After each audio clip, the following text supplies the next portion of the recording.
ensunsuzi n'ekikumi tonyeza omusanvu radio 7 era kala byukubuka mabwaka baliga kusi 12 womusanvu radio 8 radio woma banamasaka n'ebitundu ebiranyo biri mu Assalamu alaikum wa rahmatullahi wa barakatuh. Yenze Haji Arun omusomi w'eddua asangiwe Bulumaji ku luguudo lw'Ejjinja kola ku bintu ebyenjawulo ng'emuli endwadde zitawaanya abantu ababulijjo kola kwabo bonna abalina ebizibu mu mukwano bw'oba olina ebizibu mu mukwano jangu gyendi neeyonera nsobole okumalira ensonga kola ku mikisa egy'emirimu kola kwabo abaagala okugenda ebweru buntu nk'okozesebwa amajiini okozesebwa saitwani ebyo byonna mbikolako osobola okozesa ennamba z'olaba ku screen oba okuweereza obubaka ku WhatsApp. Era mu mbeera y'emu ebikola amawulire mu ggwanga Oweekitiibwa President Museveni His Excellency atandise kaweefube w'okulambula ebitundu eby'ebusoga mu nkola eno ey'okulondola ensimbi eziweebwa ku magombolola parish development model n'emiruka okulaba nti ziyambako bannayuganda okwejja mu bwavu obutakolera lubuto kibayita kida kyonka.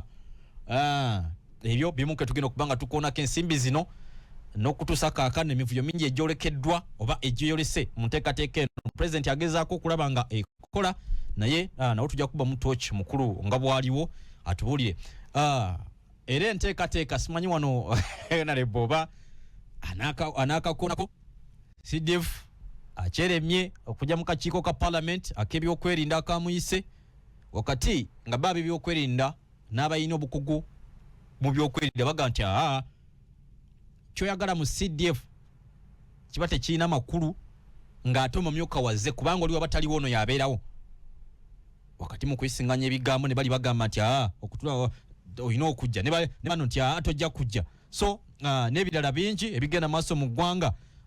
Kakiiko k'ebyokulonda nako kakyagenda maaso n'okuba katambuza enteekateeka zaako okuba nti bekenneenya enkalala z'abo abagala okuba nti bakyusaamu oba okukola enkyukakyuka mu bifo gye balonderwa n'ebirala bingi tujja kugenda maaso n'okuba nga tubikoonako. Kansooke nkwase honorable alindiridde okulayira akumbuulizeeko ate n'oluvannyuma tubeere nga emboozi egwa makerenda. Ssebo honorable tusanise okulabako bassebo ne bannyabo mwasiibye mutya mulukiriko eyo mwenna abalina bye bava okukola n'abagenda okukola tunywererwa wamu n'abo abafunye obuzibu obukosefu abalwadde abaviiriddwako ab'eŋŋanda zaabwe abakosebwa mu ngeri zonna tunywererwa wamu nammwe tusaba Katonda abagumye wabula ate era tusanyukira wamu n'abo era abalina ebirungi bye batuuseeko nammwe tubasaba nti essanyu lireme kuba vugisa ne muyita we mwandikomye.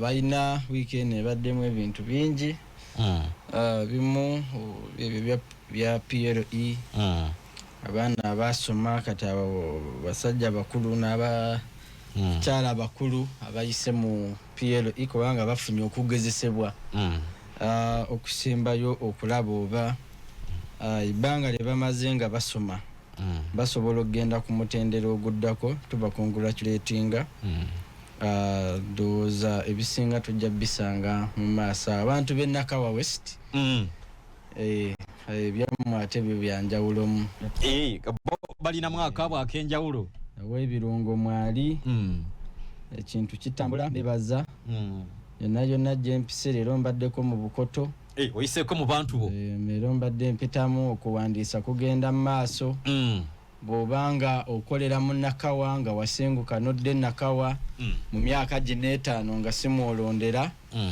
jangu okyuse enkalala z'okulonda odde mu kitundu ky'ogenda okubeeramu era osalewo ne ku bukulembeze eki bw'oyagala bubeere. Bw'obanga okoleramu era nga mwezi ennaku z'okulonda waliwo abatalina luxury ey'okuba nti bawumula ku olwo olunaku wadde ebeera public holiday olw'okuba mwosinga okubeera mujje ekyokulya mujje ebisinga naawe twandikusabye ojje weewandiise osobole okusalawo ku kiki ekigenda nammwe abali mu bitundu ebirala sinakawa yokka nga wasenguka okuva mu kitundu ekirala nodda mu kitundu ekirala genda okyuse omukisa weguli okusinga obutenyigira mu kalulu nti eri gye ngenda okulondera wala sijja kulinda taxi sijja kuvuga mafuta gange akalulu ko kakulu okusalawo ku bukulembeze bw'eggwanga. So genda okyuse naawe enkalala mu kitundu mwe wadda wewandiise bakuwe foomu ozijjuze osobole okukyusibwa okudda mu kitundu mwoli mwokolera oba mwobeera. Ekyo nakyo kituyambeko nti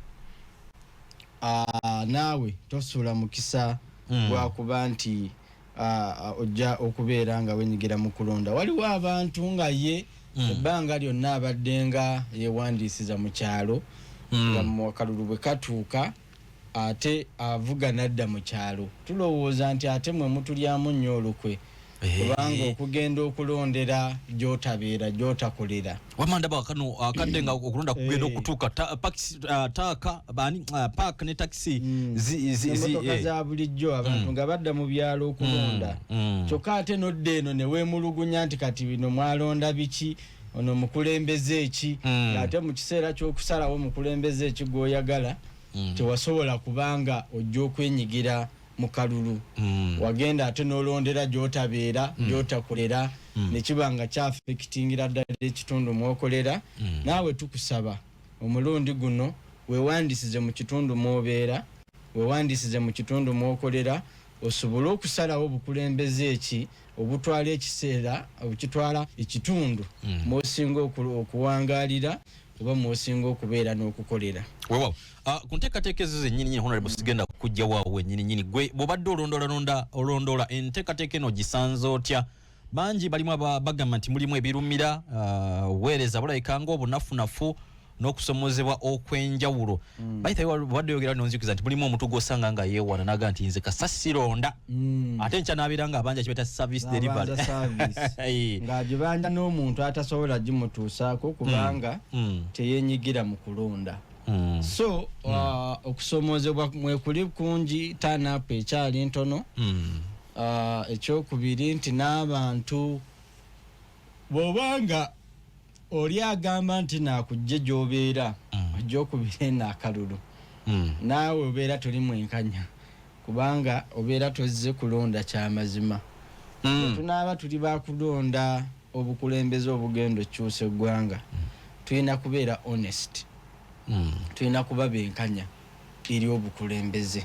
Emyaka egyo 5 kati omulundi guno gitusaze nze muli ŋŋamba kino ekisanja kitusaze olina owuliranga wakusaze bonna ekisanja kitusaze kyekisanja ekikyasinze okubeera disastrous mu history y'eggwanga lino ku mitendera egisinga obungi era ffenna tukkaanya nakyo buli lwolabanga obuli bw'enguzi bususse the problem is leadership bukulembeze bwolaba service delivery amalwaliro gabuze obukulembeze bwe buzibu buli lwolabanga embeera etalina kubaawo egenda mu maaso the problem is leadership si ggwanga naye abo abali mu bifo ebikola obukulembeze bw'eggwanga.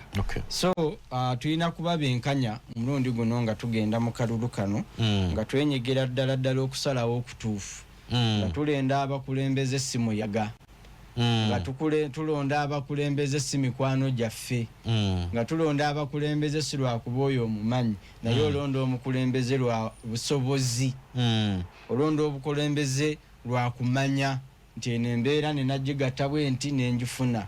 Naye bwe tunaalonda obukulembeze mbu tuli mu struggle ogenda kumala emyaka 5 ng'obonaabona kubanga ali mu struggle yasasulwa naye tasobola kufuna bikujja mu struggle agejjamu yekka. N'olw'ensonga eyo bwelaba abantu bonna mbu bali mu struggle obulamu bwabwe bwe bajja n'obulamu bwabwe bwe bali kati n'ebitundu mwe bava kiki kye bifunye mathematics obyawule obwabwe n'ebitundu byabwe. Olabe lwe yajja yali atya leero ali atya ekitundu kyo kifunye eki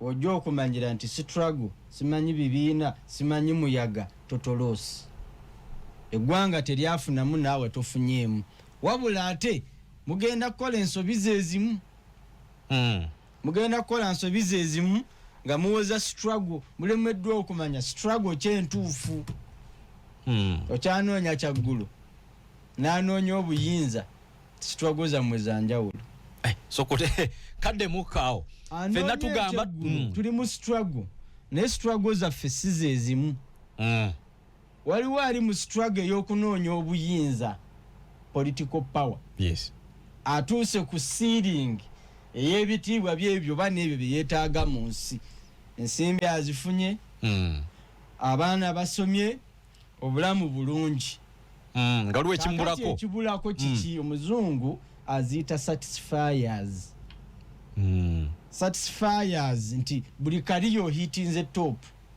kyagala kiri ekikukusa akati oyagala kulinnyako ku ntebe esukkuluma kweyo gy'obaddeko waliwo anoonya omulimu waliwo anoonya ekyeggulo waliwo anoonya okusomesa abaana waliwo anoonya okubaawo tamanyi kiddako waliwo atalina bwali oyo naye struggle ze zaaki zanjawulo bw'obigatta ebyoli eyayitamu naawe alwana ate okutuuka ku kaddako oyinza okwekanga ng'ate otomedde omulundi guno struggle zaffe tuzaawule tojja genda gamba nti oli mu bwetaavu ate bye bwetaaga waliwo abiina ate gwe abiina g'okuba amayinja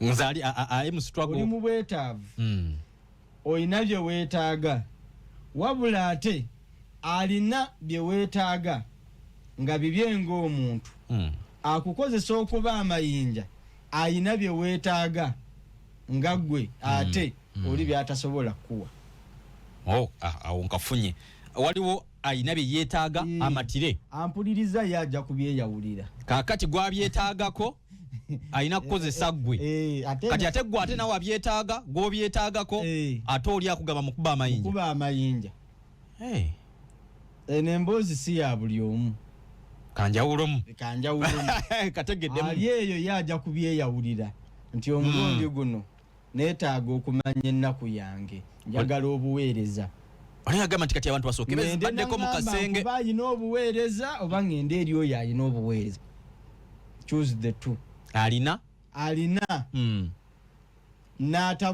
n'atabwina naye ng'ate akugamba ku babiina kakati ejjinja lyo noonya awatuufu w'olikuba akugamba nti kuba ayina okuwa oba ayina ng'agamba jangu nkuwe olinga ategeeza kibata shortcut yeriwa aŋŋamba okuba oba aŋŋamba jangu nkuwe ani gwe weetaaga okuba ejjinja ani gwe weetaaga okukolerako weevu ani gwe weetaaga otwalira struggle yo kubanga ffe mbiri ndaba ng'oli gwe tuba twetaaga agamba nti nina jangu nkuwe kaakati oli akugamba nti kuba ayina by'oyina ate ye ayina kye yeesiguliddeko gwe ky'otayina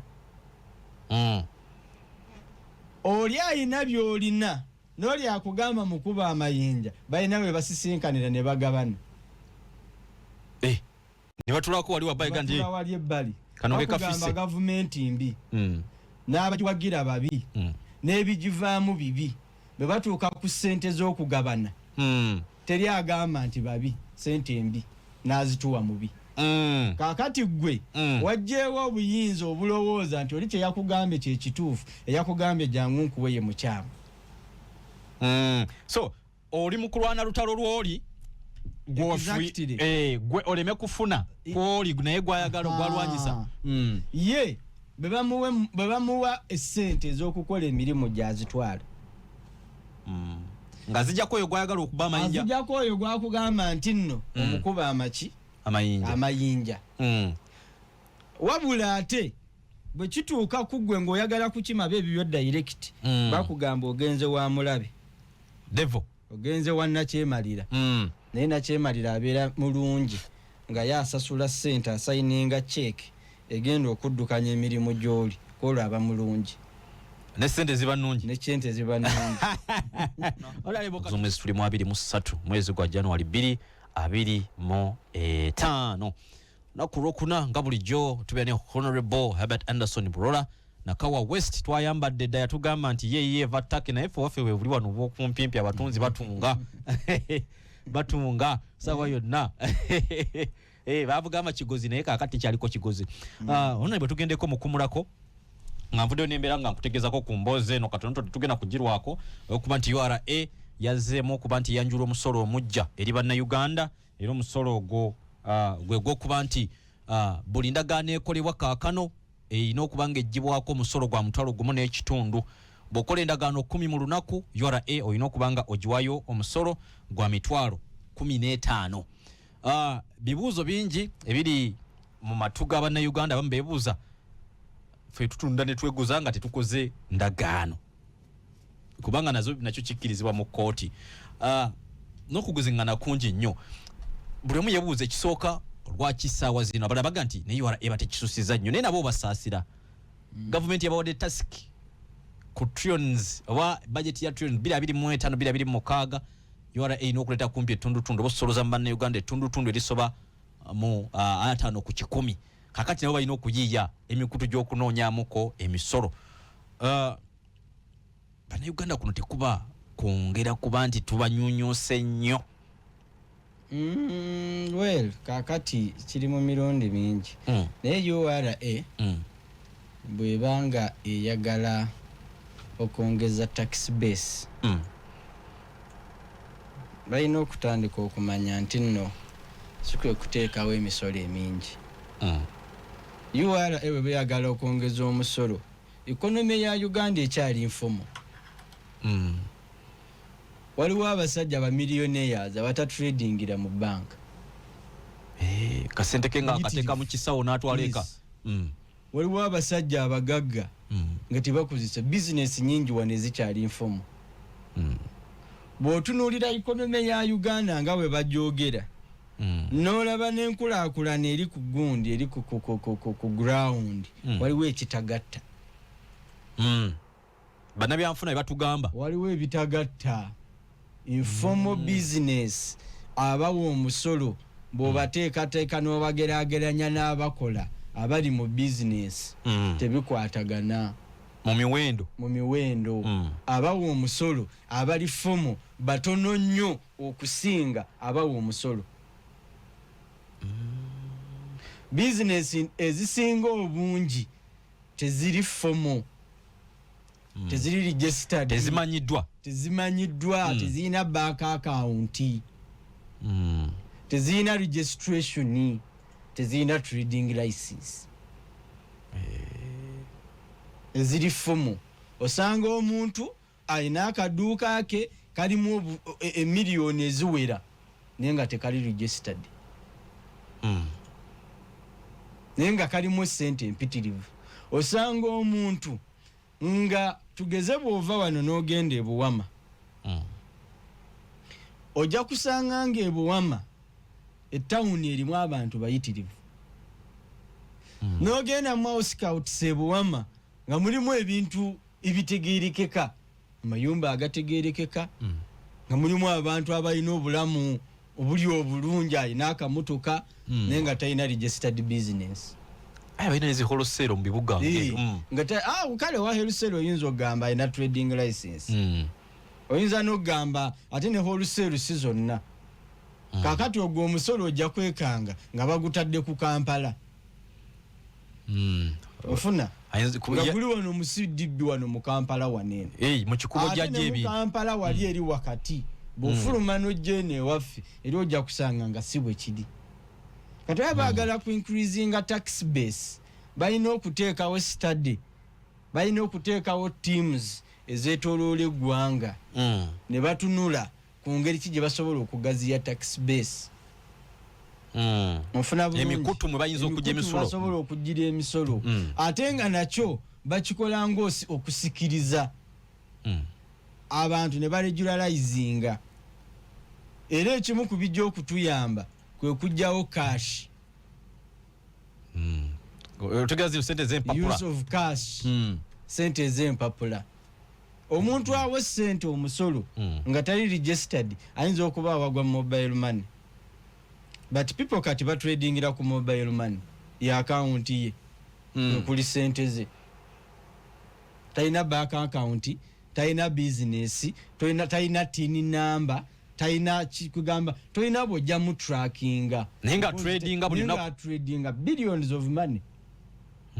osanga abantu eyo ng'azimbye ennyumba n'agimalako n'azimba n'endala n'agula ne poloti endala mpozi omusolo gwajja okuwa ng'akyusa ekyapa ofuna bulungi so ogwo omusolo gujja kuba gye tukoma okugongeza tugongeza ku baana abatono tulinako oludda lw'abantu lwe tunyigiriza tulina oludda lw'abantu lwe tujje mu bizinesi nga bw'atuuka ku dduuka mu kibuga limutama ate bwe twava mu covid abantu baggalawo n'amaduuka n'agenda eka n'akwata galagi n'agifuula sitowa bakasitoma abo abamanyi n'ateeka emigugu njagalayo emigugu bwegiti n'agiteeka mu motoka n'agiderivaringa kati oyo wamujja mu bizinesi asasula amasanyalaze asasula amazzi asasula gundi trading license asasula kino asasula kiri atulaawo tanakolewadde n'ekikumi owakasasiro najja owakasasiraze owatoya agisasula kugambanga buli kimu ye nga tanaba nakulya kyamisana wadde ekyenkya tanasasula na rent so URA ekibi kati erudda ekyateesaawo obukulembeze kyekiri kye tusoose okwogera abakulembeze balina okutaasa abantu ku gavumenti n'ebitongole byayo kubanga ebitongole bya gavumenti bisavaivingira ku muntu tebisobola kusavaivinga awatali muntu kati bwe muteeka abakulembeze ababuyabuya mu bifo asiba ali mu oye ajja genda ajja kukola ki waliwo ebikunyiga waliwo asasula property rate gy'atandisasudde waliwo asasula property rate kati batuze mu bitundu byaffe waneeno ojja kwekanga nga omuntu omusasuza kasasiro sente empitirivu era bye bimu bye twagala okwadressinga omuntu asasula kasasiro emitwalo 4.5 nitali responsible ne bwe wandireese amatooka amawaate mu supermarket yandigaguze n'atagula kasasiro kubanga ye kyayagala kiri mu litooke bamala diwaata ne bwe wandireese ettooke paate nga liwaate bulungi olisirinze olipaakinze bulungi yandiriguze kakati omuguza kasasiro ate omusasuza n'okumukima kakati oyo omuntu oba omutaddeko burden nakawanze mu myaka gyaffe gy'etaano gye mugenda okusooka okumpa tulina bye tugenda okusooka okujjawo oyinza ogamba gye mirimu gya kanso mirimu gya meya nja baguza amagezi gange nja baguza endowooza yange lwaki onguza kasasiro ate nonsasuza okumukima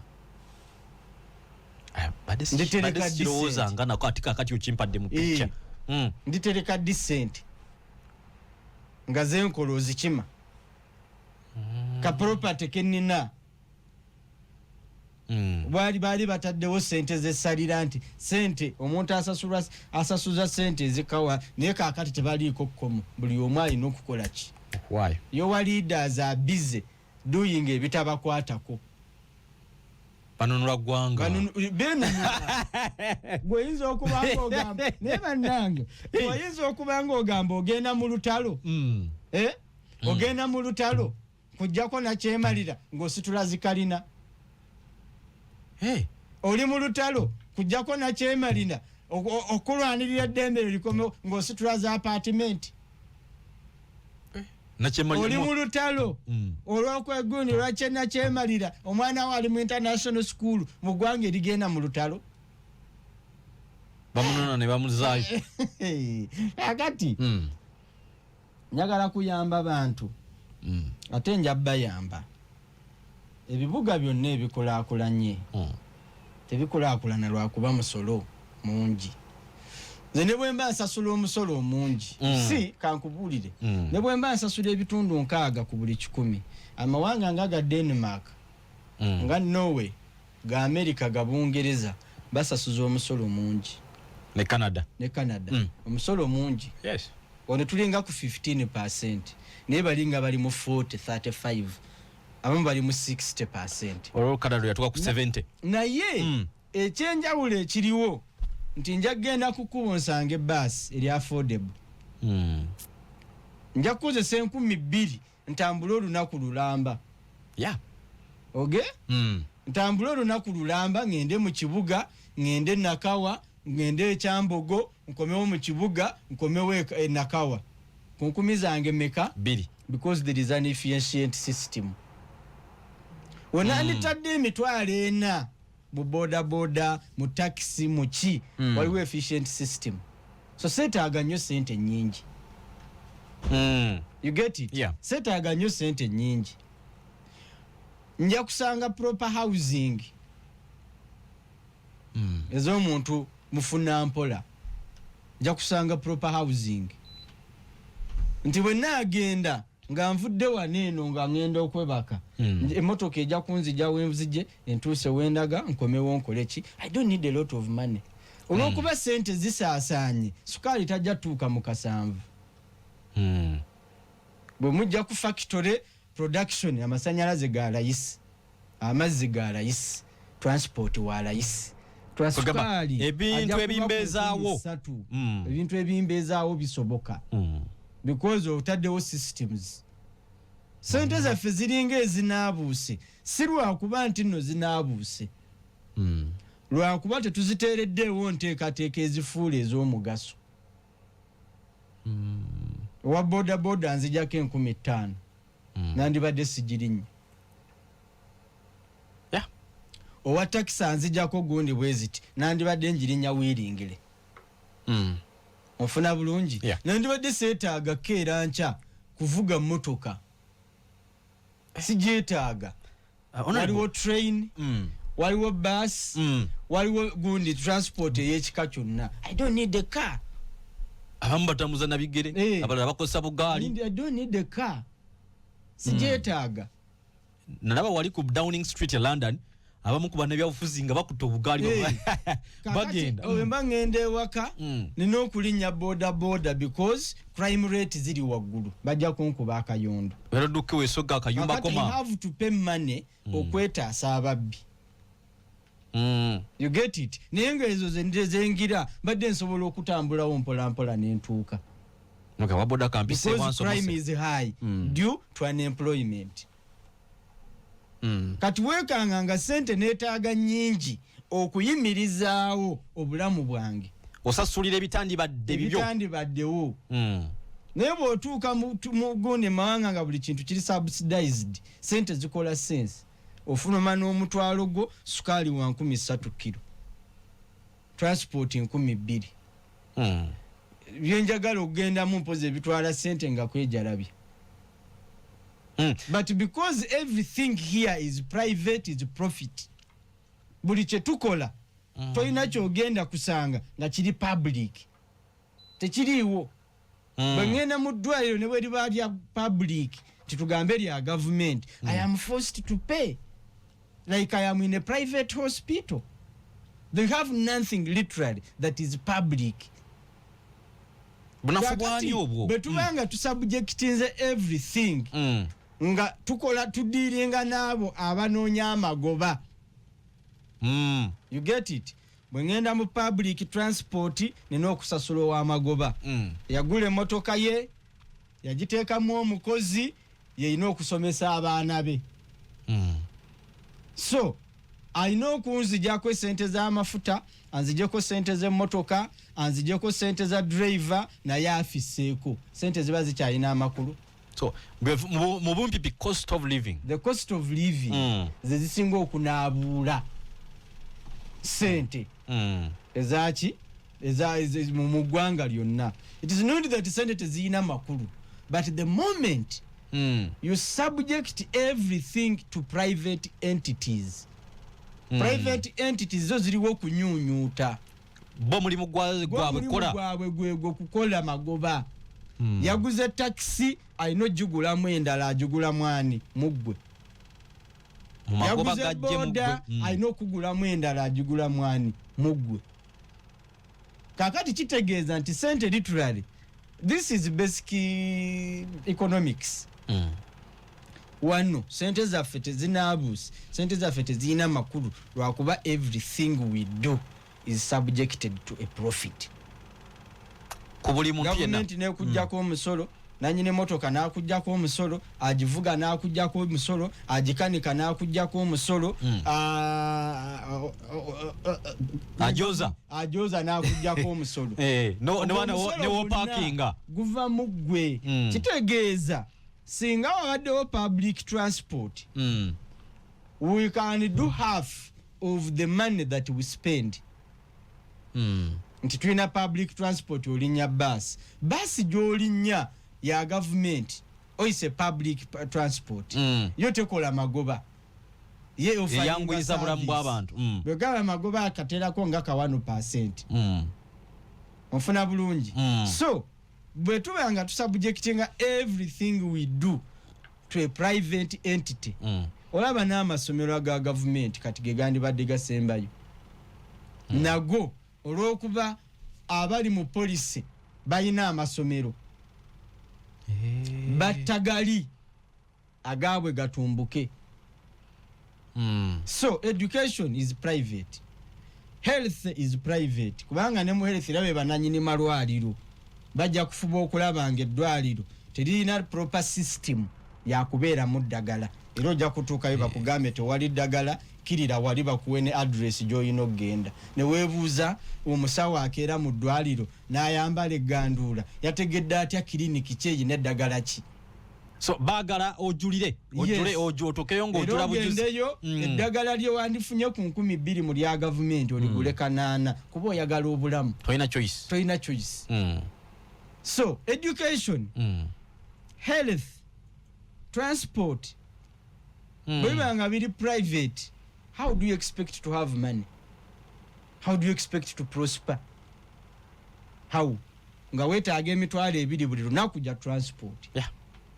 Walwadde olina genda mu private hospital, omwana we asoma kaakati okusanga essomero wano mu Kampala Metropolitan erika wansi w'akakadde manyero ly'eryomuyabayaba erisasula emitwalo 7, omanya erisobola ditwalamu mwana wange. Mitwalo 7 basoma ki? Basomesa ki? But in actual sense omwana yandisasulidde ki miliyoni, omwana wa nasale asasula miliyoni 1.5. Kaakati gwe omuzadde mbulira bambadde nkyakugirayo kiri tukyali kya musolo mbulira onootereka disente kwebyo byonna byosasulira. Fuluma bwoti batandikirawo kusala musolo. Gavumenti ekusala nkugambye, akuvuga ku boda akusala, nanyini boda akusala, ow'amafuta zakujjako kwegamba olinnya boda nga nanyini boda kwatunudde, agivuga kwatunudde, ali ku pampu kwatunudde, agikanika kwatunudde, ani omulala ali awo ajoza kwatunudde. Buli kimu kirina kuva mu nsawo yani. So literally olwono tonnakola ova waka tonakola ogenda kuwateresomero aradho ogenda okuveewako okutuuka ku mulimu nga in actual sense bakuggyeko sente za wiiki in one day. Kati olwo ogenda oyigge tomanyi ogenda zijja kati sente zaffe si lwakuba teziyina makulu, sente zaffe si lwakuba zinaabuuse. No, we have subjected each and everything to private entities for profit. Buli omu alina okulyako. Era mpulirawo complaininga honorable ku bitongole bya gavumenti bye baagatta n'abantu sekinomu ba n'ebitongole ebyenjawulo aga nti gavumenti kekolegane n'ekitongole bwe kitike kolegane n'omuntu bwati tubeere nga tufunamu amagoba. Ebitongole ebyenjawulo atuuliriza era tugobera gye biri wano Vision Group nkwakyakulabirako bimu ku ebitongole nga birimu omukono gwa gavumenti n'abantu basse kinoomu. Naye okusinziira ku alipoota mu parliament obukiiko byenfuna bagamba nti bakoledde ddala bubi gavumenti efunamu magoba. Bino ebikola kufunamu kikubanga bwe twaseesinga gavumenti era olaba ndowooza ne bumeme gavumenti yamaze kujeddiza bweddiza era nayo gavumenti eraga terina bwefunyemu. Juzi bayogera ku hotel eya Chogamu eno y'Emunyonyo. Naye kati bw'ogenda okubalabalamu gavumenti sente ze yateekamu nga tennaba kujjamu wadde. Kyembuza nti kino bwe bakikola ne kibanga kinamukko ku makulu naye kibanga gavumenti nayo kenyita kifunamu ani afunamu. Kakati nkugambye abakola police bakola police nga ziba benefitinga obanga nafu nnyo nga zirina kusigala nga zibakolera. And these are the things we should be addressing. You cannot have a country that is literally run by individuals.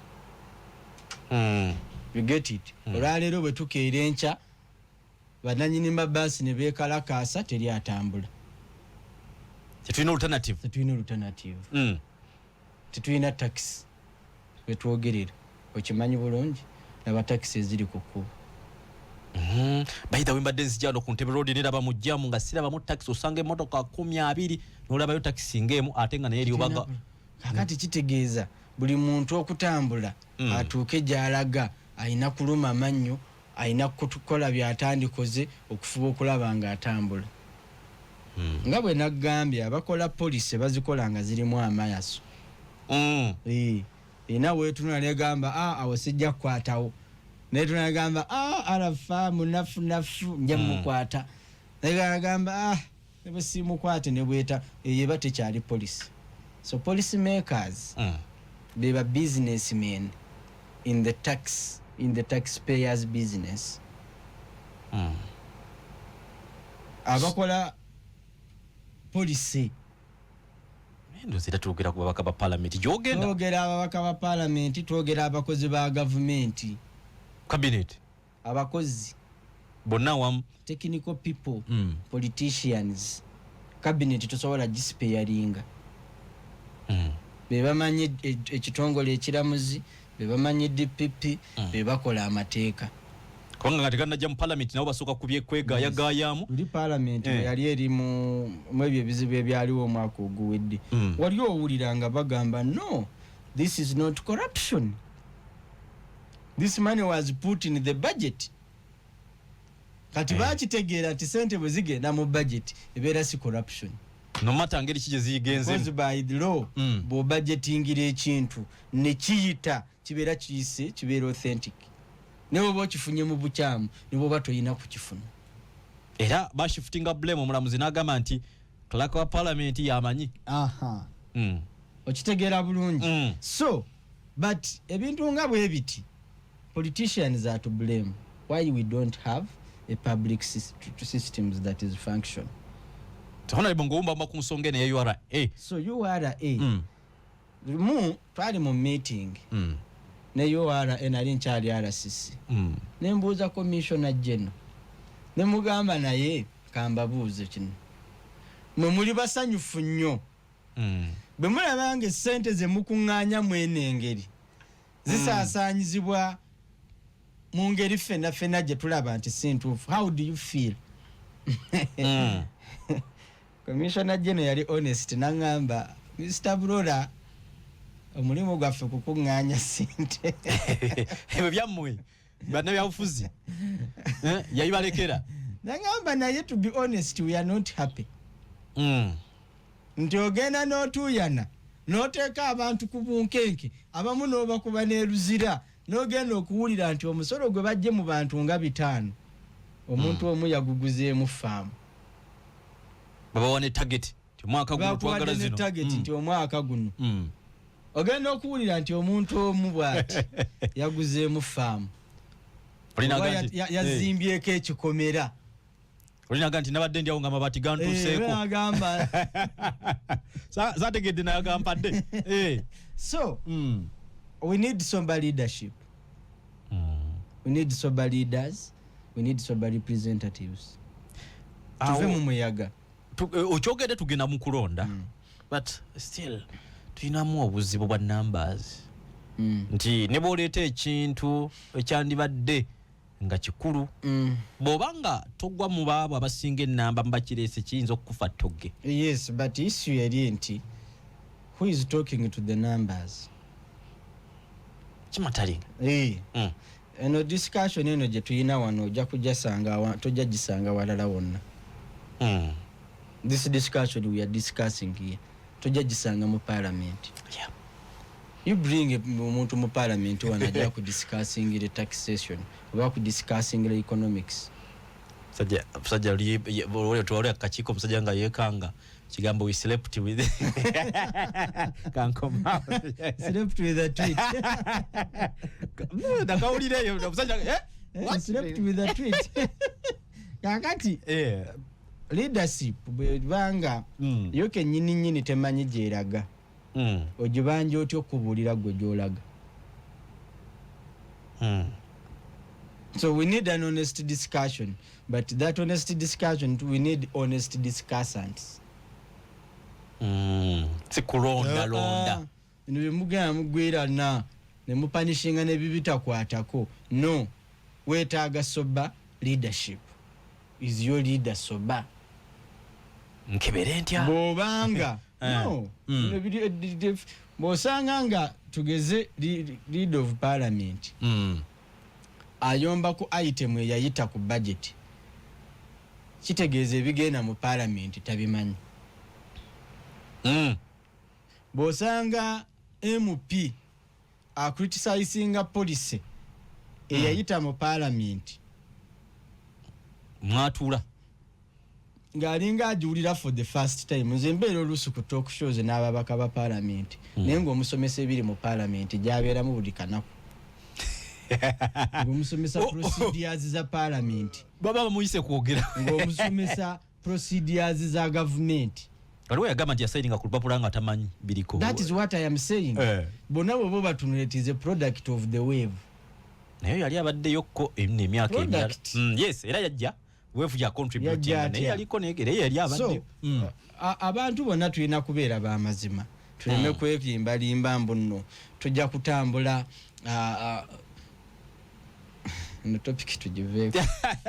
Unaiboka tujiveeko kale. Twanjudde enteekateeka president agenze bitunde by'Busoga asiwasoose bitunde by'Teso twamulabayo bitunde by'e Karamoja bitunde by'o Mambuka alambula enkola ya parish development model okulaba nga etambudde etya ekoze etya bamulaga abantu ab'enjawulo mu miruka naye mulimu abagamba banayavuze nti bamba mu kuba empewo sajja omu yavudde mu bitunde by'ekigulwa mu Itasane na Luwayiro ngini yagambye nti waliwo obutundu president jagenda ne bakuŋŋaanya abantu ne bamugamba nti bano be bakyasinze oluvaawo ne bibeera birala naye gwe nga gwe wano mu kibuga enkola eno ogiraba otya okusinziira ku nteekateeka nga bw'etambula. President Museveni alina ekizibu ky'amaanyi n'abakozi be naye ye program ey'okujja abantu mu bwavu olabira ddala nga eri central gyali naye program ya PDM bwe yali etandika kuba nali nsomye National Development Plan 3 eneggwako kuba kati bali mu kudevelopinga 4 iyo program eba ya myaka 5 naye bagirivyowinga after 3 years oba 2 years then modifying into something else. Okay, now try to akaleta emyuga ingamba tuyina emyuga tukwate emyuga gibeere urban tukwate parish development model ebeere rural twayina amabendo bendo oba simanyi oba kigambo kituufu regions sub region nga Bukeddi sub region nga Teso sub region nga Karamoja, some parts of Acholi, not all. Some parts of Busoga zali ziraga nti ziri mu kukkirira mu bwavu ziri mu kusebengerera nti abantu beeyongera obungi abaavu then nga mulimu sub region ze bagamba nti zo zaate ziri mu kukola ki mu kwambuka nti abantu mu kitundu ekyo beeyongera okubanga bakulaakulana serumu nengenda wa PSST permanent secretary and secretary to the treasury omwami ono Gobi mugamba eno wa contributing ku NDP3 NDP3 eraga ebitundu ebiva mu bwavu eraga ebitundu ebiri stagnant era eraga ebitundu ebiri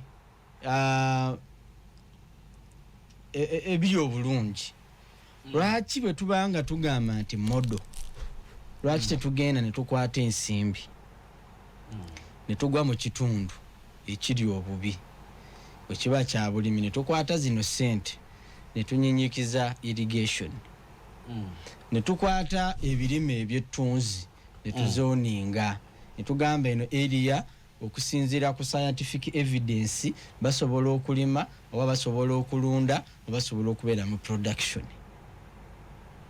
nga musinziira ku buli muntu mu kitundu mwali ne tugamba nti abantu tubasubjectinga kubanga ettaka baalitemaatema ettaka lyonna omuntu asobola okubeera productive mu agriculture ateeka okuba nga akola mechanized agriculture ng'ettaka ddene modern farming akozesa zi tractor alimira wagazi akungulira mu bungi nfuna bulungi yes ne mugamba tugenda mu kitundu tugeze bwe tuba twambuse esebeyi sebeyi Bugisu zimanyiddwa nti zirima emmwanyi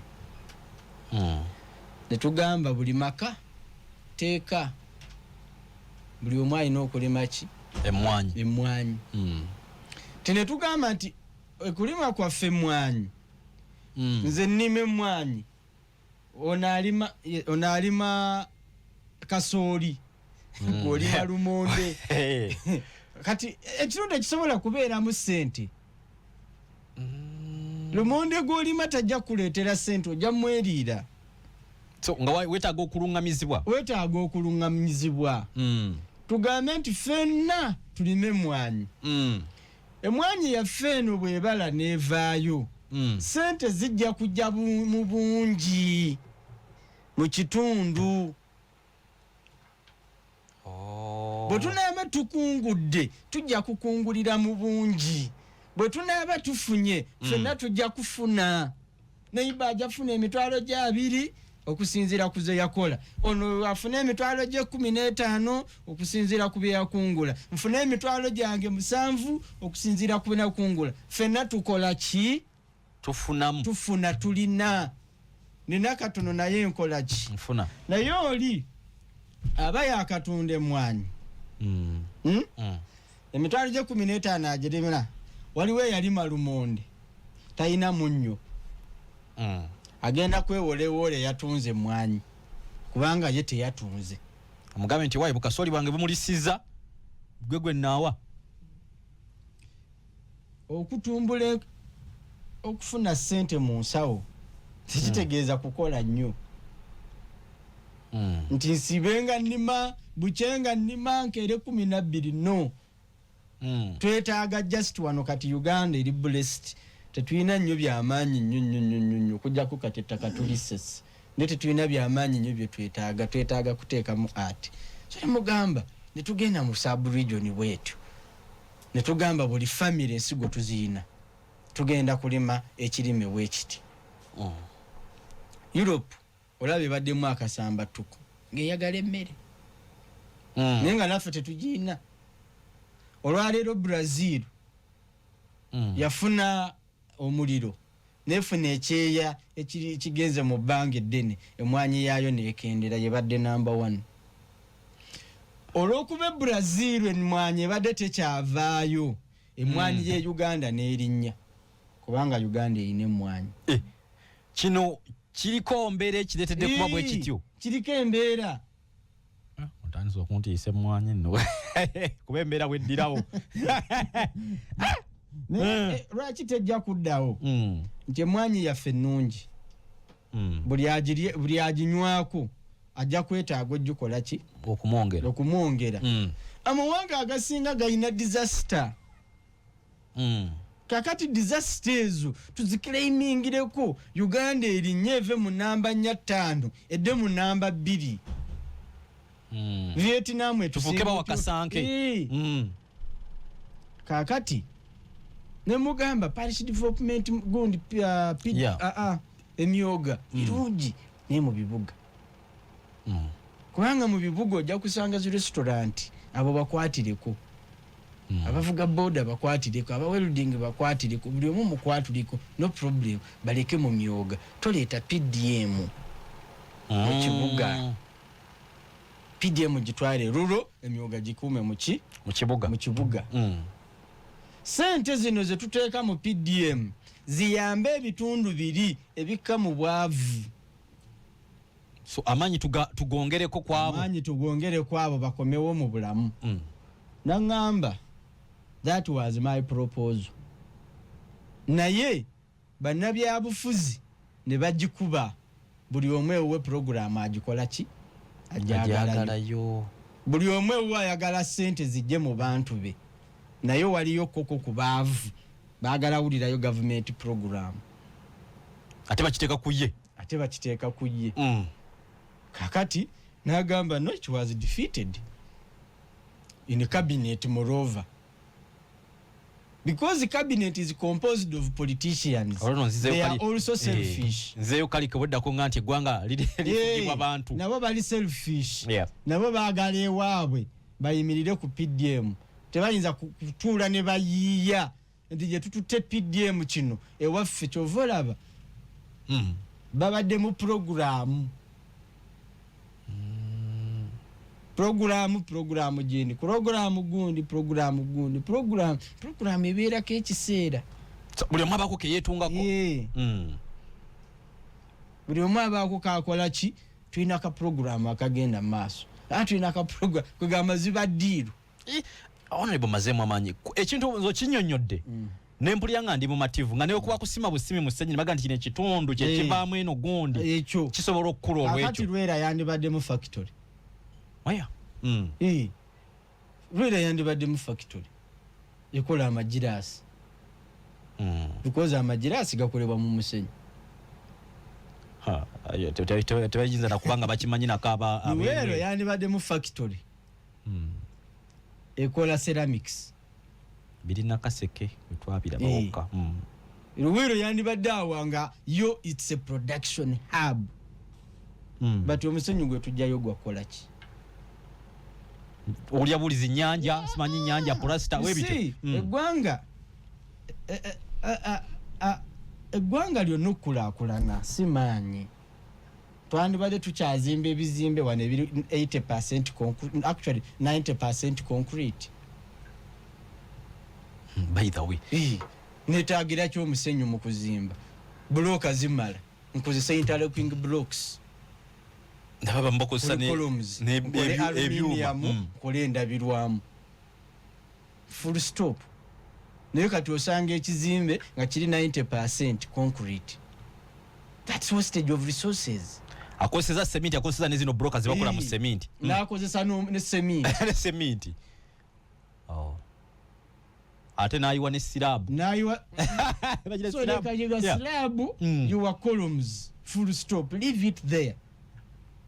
Aluminium glasses. Tetulina wano earthquake. Tulina earthquake wano tuli Japan. Ne Japan ina earthquake. Tezimba 90% concrete. Ate nga baden skyscrapers bizimbe bigenda mpaka yidi. Technology. Katuli mu kwonoona resources because of lack of proper planning.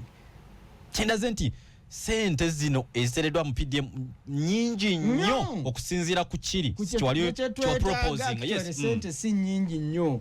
Kwata billion 5 ziteke mu buli sub region, because what are you providing? Inputs and additional technology that is shared. Bwendeeta tractor sobola okubirima mu kyalo neteka tractor 5 mu muluka zimala mu gombolola. Kwa teri ayina yika 10, teri ayina yika 2, teri ayina yika 3. Ayina ekinene nnyo ayina yika 10. Yika 10 tractor egirimira olunaku olwo ng'ekyegendewo omulala. Wazano ba proposing yanti mwegatte mulime ikaza mwebwezi kakati bwona okere ncha tugezeyo area yabadde erima mwanyi endala erima ki, because kino kintu it's a cash crop. It's a cash crop. Ndichigenda kutwalibwa omulundi gutya. That entire area, if you are talking about money, is going to have money. Yika 5 mubo ina yika 5 it's a must. Yika 3 za cash crops, yika 2 za food crops. Because nacho kyaliwo ebusoga. Abantu bonna ne bajjawo ennimiro ne balima ebikajjo vikado kakati ate mmere nebula mmere y'okulya nebula nawulako nono nga tulima vanira kalituusi kakati oteekwa okubalansinga who has land nti emmere mu kitundu mweri but n'okusuubula abakola ki basuubula so waliwo program yali ezze baali bagenda gundi ey'okuzoninga nti buli sub region erime ekirime kigimanyiddwamu era ekiddayo ekyo basayansi kyangu nnyo bakitukolera mu myezi 6 ne batuzoningira abakebera ettaka ne batugamba eri yeeno already tulina bwe tumanyi nti eno bino byebidda nina mukwano gwange ali eyo ekiruhula mukwano gwange nnyo na Christmas gyentero zirira ne family yange because he is my friend asanga ali mu ovacado akutte yika 10 part of his land ali mu ovacado nene mubuuza ovacado golimye olina ba scientists lwaki tetutwala ettaka lino ne tulipima tulikebere sinako wali ne wakati ne wansi ne wano waggulu n'eri ewasemba tulitwale balikebere tulabe ovacado wanaddawo because ino project njirabu ginamu interest ojagala niyo ojja kuteeka ovacado watadda atokiteekemu nnyo teekemu sente nnyingi ogule ebigimusi era kikusale ne bwana aba avuddeyo ojja kuba okozeseza amaanyi mangi g'otajja kuzza aŋŋamba you are right tukwate ettaka mu buveera tujja kweri ne muwandiikako nti wano wakati kano kasonda tutwala ettaka ne balikebera nga ovacado tajjaamu yakateekamu miliyoni nga 25 badde akyayongera ye ng'atandika butandisi ezo zaali mu nsigo na kusima binnya nomuyambako n'akomaawo era n'akomaawo n'akebera ettaka ng'ate waddawo birala kati ogenda okwekanga ng'abantu bangi bali mu bwavu alima amatooke mu ttaka we litajja tulaba ku TV omulimi ng'alimye emiyembe enkyanga ngenda nga ngula nsigo omuntu n'olaba omuntu ng'afiira ku bintu tebidda awoze ettaka kuno lyafa no si buli ttaka nti kwogenda okulima biddawo byokola ki byolima awoze ettaka sijjimu ninga akutegeera agamba nti government interest nnungi enkola yembi yes kati abali Lubaga wano nali Lubaga nenyimiriza PDM nali ne bampita omulalo ne bamba nze tubiddemu tubikole ki tubyetegeeze biyimiriza bakulumba ebbaluwa engoba yali esayiningiddwa president ye yantaasa tebamala nakubuuza lwaki yawo ng'ebbaluwa ezze oba ng'ebbaluwa etuuse minisita genda owulirize ensonga za RDC w'e Lubaga deputy RDC Lubaga njagala ripooti ku PDM mu mwezi gumu yakikusevinga eyo ebbaluwa yezize engulu nayo yimiriza otya enteekateeka za gavumenti olemesa emirimu gya gavumenti but emulimu gwa gavumenti mulimu gw'abantu bw'oba ogudde obunkanyi oba odobonkanyiza abantu si gavumenti kubanga gavumenti bantu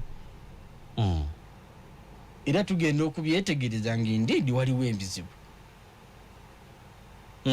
you get my point so PDM is a very good program at implementation bwe buzibu tojja genda ogambe nti oli omuwadde mbizi 3 zeetaaga emyaka 3 oba emyaka 2 weguba mwaka gumu neguba mwaka kituufu zagenda okutunuulira twetaaga a robust economic transformation robust tuddeyo eggwanga tulikyuse upside down buli omu waali atandike buto.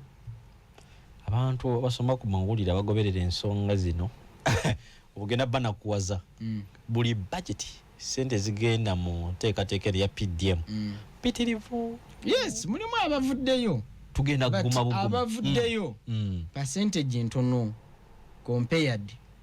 Muno mu kibuga mulimu abakyala akutte miliyoni ye n'agizaazisa kubanga mu kibuga tubeera mu zzaala ate population wano mu kibuga zikola bazikozesa nabe bakindi bangambe nti bali bulungi oli abeera ne capital wa mitwalo 3 n'ameerawo mu katale awo nga kwacyangira n'agenda wamanirenda ne yeewola emitwalo egi mu mitwalo egi 5 ng'alina kuza 8 oba 7 ate mu mwezi gumu era n'alwana n'azikozesa. How about PDM? Yagenda okuza either mu bbanga eggere ng'ate akasente kaweerako. Wano mu kibuga tuzizanyisa. Honorable, going forward kiki ekirina okukolebwa? But wenjagala bakyuse ye rural setting. Byalo weetaaga program project oli n'atuulako nga eyo project erina target. Tugenda kwata egombolola district 5 tuziteekemu, si muntu kulima byayagala, si muntu kukeera nkyaye byalowooza byakola okusinziira ku bugayaavu bwe oba okusinziira ku maanyi ge. Nti oli akeera nga mugayaavu n'agamba emwanyi myaka 3 nga nnima kyekyo nawakisa mbogo oba njovu kati olw'okuba ye muganiriza munafu nja kulima kasooli. Kati kasooli gw'olima mu kitundu abalima akasooli muli 3 oyimye yiika 3 toyina bigimusa toyina nsigo yambala ate olimisa mukono so olaba nti twetaaga kukyusa bukyusa mu nsengeka y'ebyenfuna by'ebitundu ebiva mu kyalo.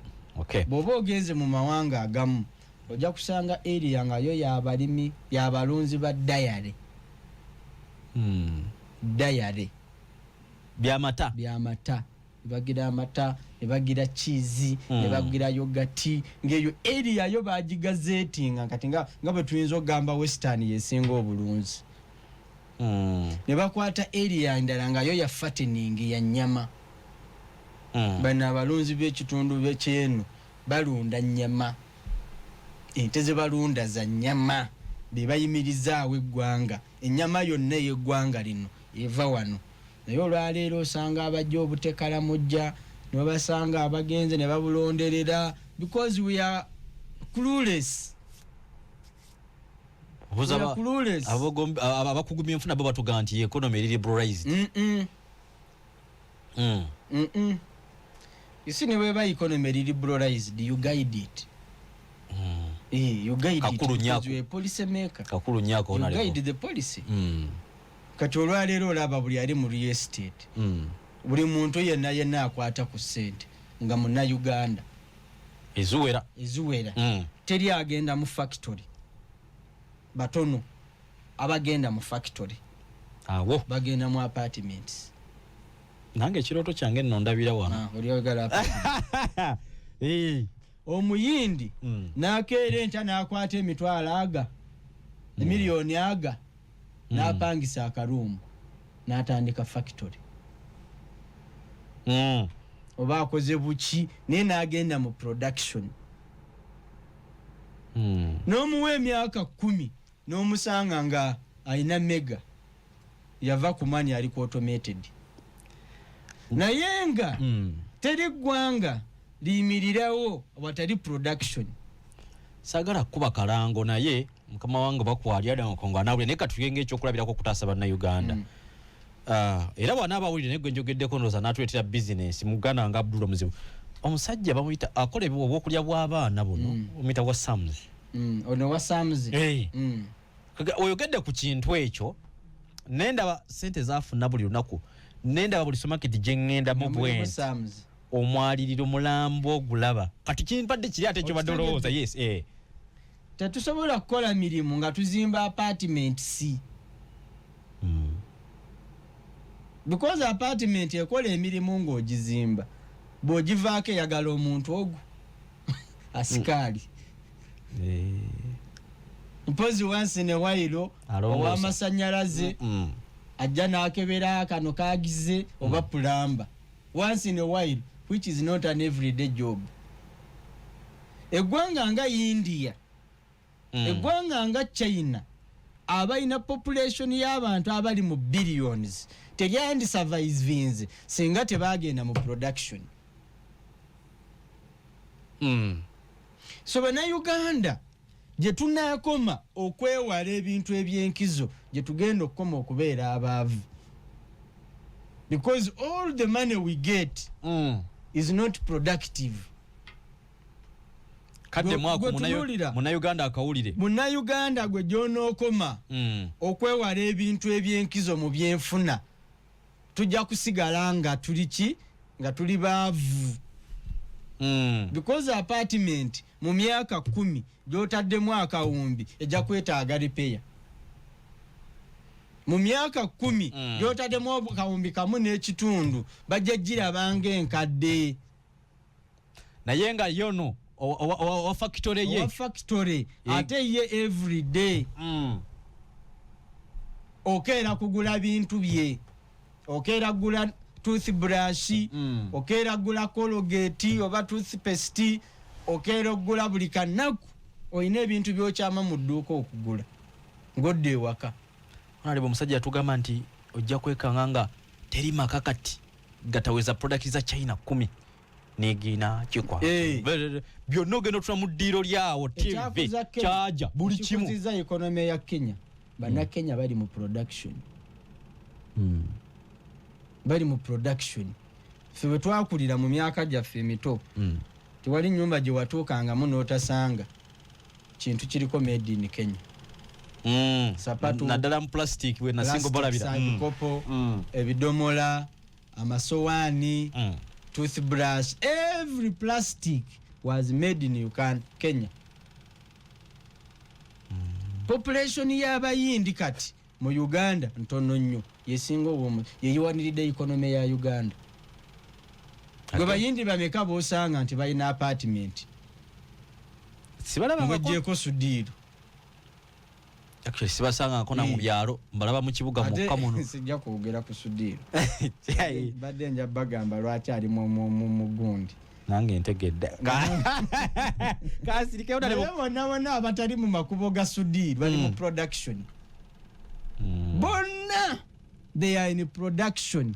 Era omusanga najja n'apangisa burumu bubiri wakazimbe samuweya n'ateekamu aka factory to begin with nga ina manual machines.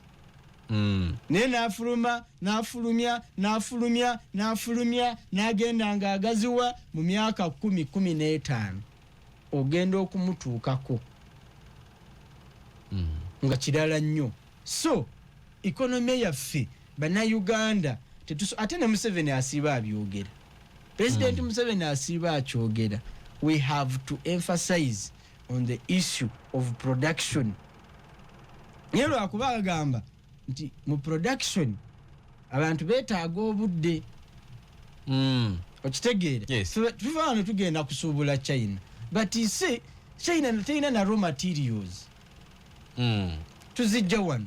Nti China ekola ne raw materials zeekozesa. There's nothing special. It's just saying oli akuba akasente n'agenda agula ettaka neri mutunuulira. Oli akuba akasente n'agenda mu apartment ne mutunuulira. Kubanga teyongerako ekuuma sente ozitereseemu kituufu but multiplier effect. Sente z'otaddemu weetaaga emyaka 10 okuzijjamu. Whereas sente z'oteeka mu factory zeekubisaamu mu myaka 10. Gawali obanga zikumidde waawo 10. Wali gwoba oziterese buterese awo nazikubye kanzitereka awo. Whereas ono azitadde mu factory n'agenda nga azikubisa mu myaka 10 ziba zenkanankana zeekubisizaamu kumpi mu myaka 10 nga zeekubisizaamu kumpi emirundi 10. That is production. Olwaleero wano steel waffe nali mbuuza mwami Yigono wa Steel and Tube. Nangamba akatale kaffe bana abakola mitayimbwa biki. Akatale kaffe akasinga kali Rwanda, kali Burundi, kali Congo. They don't even supply here. Tukitegeza katale wekali. Tetwamanya naku yaffe because Uganda is a landlocked country. Right? Okubeera landlocked country tuyina advantage ntutuyina ate abeeyongeddeyo. Kenya beetayinaako access. Tanzania beetayinaako access. Tine Tanzania tulina kimala. Lwe twatandika okulima cash crops. Olwaleero ffe tusupplyinga Kenya emmere. Obadde okimanyi? Kenya badde kumanya Sudan na Congo. Bw'olaba nti Kenya yagadde border. Si lwakuba nti kasooli waffe mwononefu. Si lwakuba nti amagi gaffe mwononefu. No. The cost of production in Uganda naddala mu bulimi eri low compared to Kenya. Amajigo gotwala Kenya galayisa ate malungi okusinga age Kenya. Amatago gotwala Kenya galayisi ate malungi okusinga age Kenya. Katero oli omuntu ajja n'asuubira ng'ojogeze mu sizoni ya kasooli. Motoka kizosanga mu byalo ze Kenya. Ozisanga ehoyima. Ozisanga eyo mu Masaka. Kiboga. Ozisanga eyo mu Kiboga. Ozisanga mu Kapicolo bwakatale ate mu Kapicolo olw'okuba beeriranye n'okwerirana. Bakeefuga. Because the cost of production in Uganda is down. Atenga fitina ku ttaka eddungi. Kakati tulina ekintu kye tutanaba kwezuulamu. Tetutanaba kwerabamu. Titusobola okufuuka wano the biggest producer. Our neighboring countries naddala ezitwetoolodde zeetaaga ebintu byaffe. Okay. We can be a hub where Congo shops from us. So kiba kitegeeza nti tuddemu tutunule ku nkole ya PDM. Yes. Tujikoza PDM yokka ey'ebyenfuna by'eggwanga. Geographically and strategically, how can we be beneficial not only to Ugandans but to the entire region? Olwaleero Burundi teri mu production. They are poor. So balina gwe badependingako. Katali kaani. Tugenda mu ntalo tetukube munde South Sudan, tetukube munde Somalia, tetukube munde Central African Republic, Congo. Munde Congo. But what are we taking there after they have gained peace? What do we take? Wandibadde ogenda nti bwe tujjawo emmundu tulekawo akatale. Tulekawo ebyamaguzi. Tetukube emmundu tuyibwa omusaayi gwaki. Ate ngeyo point tubadde tugiyina. Sobozi tubuyina. Nti bwe nva wano ne ngende Somalia, negotiatinga ne government nti kino na kino na kino na kino na kino na kino kiva Uganda. Condition. That's the condition. Nti ne bw'oba otaddemu ssente mu olwo lutalo, that money will come back quickly because you are bringing in foreign exchange. Ngere n'amaanyi mu export. Ngere n'amaanyi mu export. So twetaaga okuddayo tutunuulire what is our niche. Ekinyusi kyaffe kiriwa mu byenfuna. Yes, politically tuyina. Olaba politically tuba nabo bafukamira. Kenya webegenda mu kalulu endeke Uganda. Twebuuze musajja mukulu. Congo yagala president ogenda okulaba Uganda. So gundi Tanzania Uganda. Mamanga ajja kuwano. South Sudan Uganda. No neyefuula stubborn naye. Singa Uganda emuvaamu era ogenda okanga naye ebibye si birungi. Akimanyi. So tulemeddwa okumanya our strategic economic importance region. Amaanyi gaffe we gali. Obwavu kati awo we buli. Abafunye ssente n'abazibbye tebagenze mu production kugaba mirimu because production yegaba emirimu. Olwaninga factory eyina abaana 70. Bakeera ne bajja ne bakola wazimbyemu apartment eyagala unskilled labor. Unskilled muntu ka teyasoma akuta akasaali teyetaaga kintu kirala kyonna yali awo yakuuma. You would have gone and invested in factories, in production. Olinga ganti president kiri kyagamba ayigigi tibajja kuduma badduke sente baziteeke mawanga amala era tekiyambye. Wanga era n'ensiga yawe si yentuufu. N'ensiga yawe si yentuufu basiga bubi. So katuzireke utale bonsaba sebo osebo leba na Uganda. Mena abadde abatuwuliriza mwebale nnyo buli lwakuna tubeera wano. Bw'oba otuwulirizanga tonfollowinga ku Twitter genda okebere @hada hb oba okebere Bulola Herbert Anderson. Erinnya lijjawa kulijja onfollowing ku TikTok nkozesa Bulola Herbert Anderson, ku Facebook genkozesa byalabire ennyo sibikozesa nnyo Instagram ne wankubadde siri nnyo bya bifaananyi ebyo naye okusingira ddala Facebook, X oba Twitter ne gundi mbeerako TikTok ne ku TikTok mbeerako buli lwakuna tuli wano. Teweerabira kutega teekamu buli lwakuna tubeere wamu tubenga tuyita mu nsonga ezigasa eggwanga lyaffe. Leero nfudde na class kati oba lecture tubeere mu lecture n'abalala mu bagambi buli lwakuna tubeere wano. Kale sibo tukuyanziza nnyo ampuliza ne kano nakuka nkagatteko program mweri watugisobodde kuba nga ogifollowing obadde ne bekutataganya ojja genda ku YouTube otegeko Radio 4 Uganda. Mbasibudde.